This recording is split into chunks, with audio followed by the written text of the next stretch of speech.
readers of Every Word, and welcome to Every Word 365. I'm your host, Christina Munoz Madsen. Today we are reading Acts 5 through 7.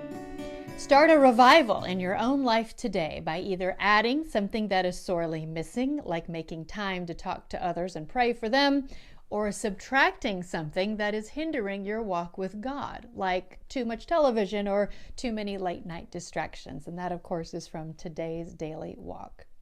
I've heard it said that we find it easier to go to church than to be the church. Ouch, but it really does seem to be true. Moving on to a brief summary from Got Questions on the book of Acts. This book gives the history of the Christian church and the spread of the gospel of Jesus Christ, as well as the mounting opposition to it. Although many faithful servants were used to preach and teach the gospel of Jesus Christ, Saul, whose name was changed to Paul, was the most influential. Before he was converted, Paul took great pleasure in persecuting and killing Christians. Paul's dramatic conversion on the Damascus Road is a highlight of the book of Acts. After his conversion, he went to the opposite extreme of loving God and preaching his word with power, fervency, and the spirit of the true and living God. The disciples were empowered by the Holy Spirit to be his witnesses in Jerusalem, Judea, Samaria, and to the ends of the earth.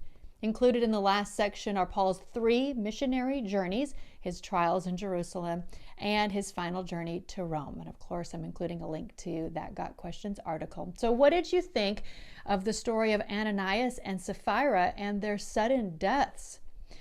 The sad story of Ananias and Sapphira is not some obscure incident from the Old Testament regarding a violation of Mosaic law. This occurred in the first century church to believers in Jesus Christ. The story of Ananias and Sapphira is a reminder to us today that God sees the heart, that he hates sin, and that he is concerned for the purity of his church.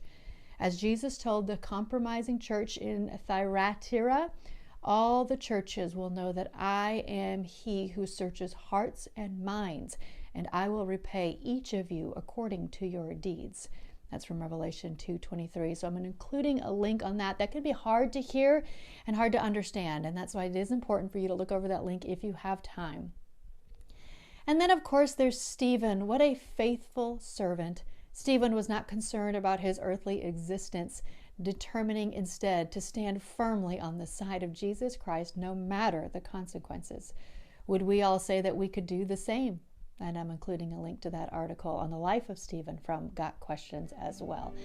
Tough stuff. That's why I always say it's great to have people to do this journey with you so you can talk about and discuss and share while we read through the Bible. Tomorrow is Acts 8 through 9.